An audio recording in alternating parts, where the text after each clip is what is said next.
kita masih diberikan kenikmatan oleh Allah Subhanahu wa taala. Di antara lain adalah nikmat iman, nikmat Islam, nikmat sehat walafiat, nikmat panjang umur, sehingga dengan nikmat-nikmat tersebut alhamdulillah kita masih diberikan kesempatan oleh Allah Subhanahu wa taala untuk datang ke tempat yang dimuliakan oleh Allah Subhanahu wa taala, yaitu Masjid Hasan Al-Fatih.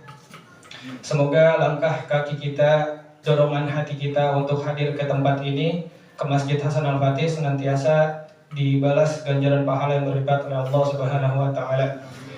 Hadirin yang dirahmati oleh Allah Subhanahu wa taala, pada malam hari ini kita berada di malam ke-19 bulan suci Ramadan. Artinya bulan ini sudah hampir sebentar lagi akan meninggalkan kita. Sebentar lagi malam-malam yang penuh doa ini akan berakhir, dan belum tentu kita akan bertemu di bulan Ramadan selanjutnya. Belum tentu kita akan bertemu dengan bulan suci Ramadan di tahun berikutnya.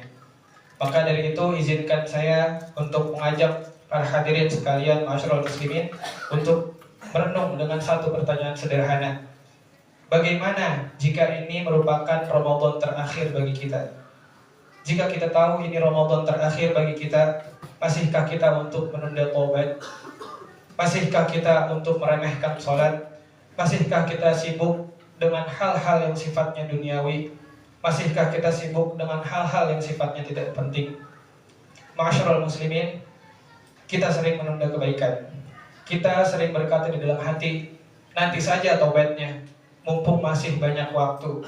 Nanti aja berubahnya, mumpung masih muda. Padahal kematian itu tidak pernah berjanji kapan akan menjumpai kita. Banyak orang di sekitar kita yang kemarin bulan suci Ramadan tahun lalu masih bersama kita, masih ada di tengah-tengah kita. Hari ini sudah dipanggil oleh Allah Subhanahu wa taala. Hari ini sudah berpulang ke rahmatullah. Mereka ingin kembali walau hanya satu hari untuk sholat, untuk beristighfar, untuk menangis meminta ampun kepada Allah Subhanahu wa taala. Namun waktu itu sudah terlambat. Sedangkan kita yang hari ini masih diberikan kesempatan oleh Allah Subhanahu wa taala, seharusnya kita menikmati atau memanfaatkan kesempatan yang diberikan oleh Allah Subhanahu wa taala. Ma'asyiral muslimin, jamaah salat sunnah tarawih Masjid Hasan Al-Fatih, Allah tidak pernah lelah untuk menerima kita. Di 10 hari kedua bulan suci Ramadan ini, Allah membuka pintu maghfirah, Allah membuka pintu ampunan, bukan untuk orang-orang yang sempurna, bukan untuk orang-orang yang kaya, tapi untuk orang yang mau kembali kepadanya. Seberapapun besar dosa kita, seberapapun banyak maksiat yang kita lakukan, selama kita datang kepada Allah dengan hati yang ikhlas, selama kita datang kepada Allah dengan hati yang tulus, Allah berjanji akan mengampuni kita. Sebagaimana Allah Subhanahu wa taala berfirman dalam hadis qudsi, apabila hambaku mengingatku dalam dirinya, maka aku akan mengingatnya dalam diriku. Apabila hambaku mengingatku di tengah orang banyak, maka aku juga akan mengingatnya di tengah orang banyak yang lebih baik daripada mereka. Dan apabila hambaku mendekat kepadaku sejengkal, maka aku akan mendekat kepadanya sehasta. Dan apabila hambaku mendekat kepadaku sehasta, maka aku akan mendekat kepadanya sedepa. Dan apabila hambaku datang kepadaku dengan berjalan, maka aku akan datang kepadanya dengan berlari.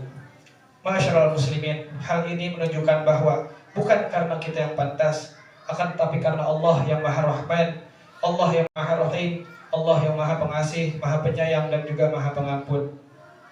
Ma'asyiral muslimin, jika malam ini merupakan malam Ramadan terakhir bagi kita, bayangkan malam ini adalah malam terakhir bagi kita. Masihkah kita sibuk dengan hal-hal yang sifatnya duniawi, atau kita ingin lebih lama untuk bersujud kepada Allah Subhanahu wa taala? Masihkah kita pelit untuk saling memaafkan satu sama lain, atau kita ingin pulang dengan hati yang bersih? Karena mungkin saja yang Allah cari bukan kesempurnaan kita, akan tetapi tulusnya kita ketika kembali kepadanya. Ma'asyiral muslimin, mari kita jalani sisa Ramadan ini seakan tidak ada Ramadan lagi setelahnya. Bukan hanya untuk menakuti, tapi hanya untuk menyadari, karena orang yang paling beruntung bukan orang yang paling lama hidup di dunia, Akan tetapi orang yang paling siap ketika dipanggil oleh Allah Subhanahu wa taala. Akan tetapi orang yang paling siap ketika menghadap kepada Allah Subhanahu wa taala. Semoga kita semua termasuk hamba yang saat dipanggil sudah dalam keadaan kembali dan sudah dalam keadaan siap. Amin ya rabbal alamin. Wallahul muwaffiq ila aqwamit thoriq. Wassalamualaikum warahmatullahi wabarakatuh.